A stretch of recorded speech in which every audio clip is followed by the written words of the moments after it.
ये थे हमारे भगत सिंह, युवाओं के प्रेरणा स्रोत। मात्र 23 साल के वर्ष में उन्होंने अपने प्राण की आहुति दे दी थी और खुशी खुशी जो है उन्होंने फांसी के फंदे को चूम लिया था। तलवार की साये पर इतिहास हमारा बनता है, जिस ओर जवानी चलती है उस ओर जमाना चलता है। कैसे बोलना है, उसका हाव भाव टोन कैसा होना चाहिए जिससे एकदम सुनने वालों को एकदम जो है एकदम कुर्सी छोड़ के एकदम खड़ा हो जाए, ऐसा एकदम होना चाहिए।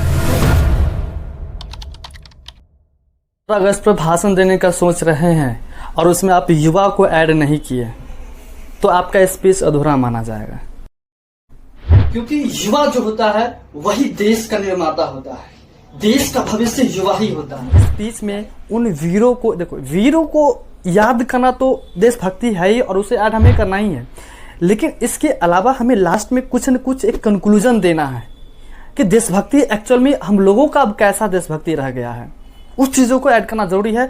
और उसमें जो सोई हुई जो युवा है, इस युवा को आपको जगाना है। आपकी भाषण से सामने वाली की रोंगटे खड़ी हो जानी चाहिए, ये होता है असली भाषण। एक एक शब्दों से उसकी छाती छेदना चाहिए एकदम। मैंने भी एक 17 मिनट का एक स्पीच मैंने तैयार किया था कॉलेज में स्पीच देने के लिए, हालांकि इतना ज़्यादा लंबा समय का अनुमति नहीं था, लेकिन फिर भी मैंने दिया था। तो उसका थोड़ा सा अंश मैं आपको पेश कर रहा हूँ, जो एक आपको युवा पर क्या बोलना है ये भी सिखाएगा और कैसे बोलना है, उसका हाव भाव टोन कैसा होना चाहिए जिससे एकदम सुनने वालों को एकदम जो है एकदम कुर्सी छोड़ के एकदम खड़ा हो जाए, ऐसा एकदम होना चाहिए। तो आपके सामने प्रस्तुत है खून खौला देने वाला स्पीच भाषण। कंप्यूटर महाराज प्रस्तुत किया जाए। हमारे भगत सिंह, युवाओं के प्रेरणा स्रोत। मात्र 23 साल के वर्ष में उन्होंने अपने प्राण की आहुति दे दी थी और खुशी खुशी जो है उन्होंने फांसी के फंदे को चूम लिया था और अपने अपने अपने देश के खातिर शहीद हो गए थे। ये तो हमारे भगत सिंह। लेकिन आज की युवा ये छोटी छोटी चीज़ों में उलझ गए हैं। आज की युवा स्किल सीखने में नहीं, रील बनाने में व्यस्त है। आज की युवा देश बचाने में नहीं, 1.5 GB डाटा बचाने में व्यस्त है। आज की युवा घर बचाने में नहीं, बल्कि 7 इंच का डिस्प्ले बचाने में व्यस्त है। आज की युवा त्याग करने में नहीं, आज की युवा मनोरंजन में व्यस्त है। ये है हमारी याद। एक था भगत सिंह जिन्होंने देश को आगे बढ़ाने के लिए, देश को आज़ाद कराने के, गुलामी के जंजीरों को तोड़ने के लिए उन्होंने अपने हंसी हंसी जो जान को कुर्बान कर दी। और आज हमारा यह हाल है। अरे भगत सिंह की आत्मा देख रही होगी तो तड़प रही होगी, वो सोच रहे होंगे क्या इस दिन के लिए मैंने प्राण की आहुति दी थी, क्या ये देखने के लिए, क्या ऐसे व्यक्ति कैसे हो सकते हैं, ये कर्तव्यहीन कैसे हो सकते हैं, विलासी कैसे हो सकता है, ये सोच रहे होंगे वो। ये हमारी आज की जिंदगी। एक समय था, आज हमारे कहता है कि हम स्वतंत्र हो गए हैं, अरे आज भी हम गुलाम हैं। वो एक समय था कि फिजिकली हम उसके गुलाम थे, आज हम डिजिटली गुलाम हो चुके हैं। इंस्टाग्राम, फेसबुक जो भी देखते हैं ये सब कैलिफोर्निया से कंट्रोल होती है। आज जो इंस्टाग्राम चलाता है उसके मूड के हिसाब से उसका रील्स आ जाता है। ये क्या है, ये हमारे माइंड को पूरे उन्होंने कंट्रोल कर लिया है। तो उस समय फिजिकली था, आज डिजिटली है।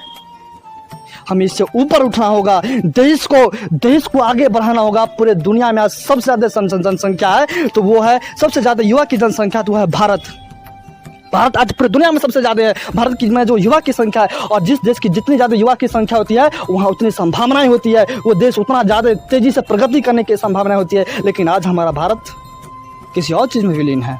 हमारे भारत के युवाएं, देश का निर्माण और विनाश दोनों युवाओं की गोद में पलता है। कहते हैं कि तलवार के साये पर इतिहास हमारा बनता है, तलवार की साये पर इतिहास हमारा बनता है। जिस ओर जवानी चलती है उस ओर जमाना चलता है। हमारे देश के युवाओं को जगना होगा, उन अपने अंदर की वो ज्वाला को, आग को जलाना होगा। कहते हैं कि जो ना कोई संघर्ष ना कोई तकलीफ तो खाक मजा है जीने में। बड़े बड़े तूफान थम जाते हैं जब आग लगी हो सीने में। वो सीने में आग लगाने की ज़रूरत है, वो अंदर की जुनून जगाने की ज़रूरत है, तब जाके हमारे देश आगे बढ़ पाएगा। हमारा देश जो है इन सबों छोटी छोटी चीज़ों से जो है उभर कर उस लेवल पर जा पाएगा और दुनिया में जो है नंबर 1 पर हो जाएगा हमारा देश। वो दिन अगर ये चीज़ ठीक हो जाए तो वो भी दिन दूर नहीं जो अमेरिका और चाइना जैसे देशों का हमारा देश पछा कर आगे निकल जाएगा। और मैं अंत में बस कुछ एक लाइन से मैं अपने वाणी को विराम देना चाहता हूँ कि अब तक ना खोला वो खून नहीं पानी है, अब तक ना खोला वो खून नहीं पानी है, जो देश के कामना में बेकार जमानी है। धन्यवाद।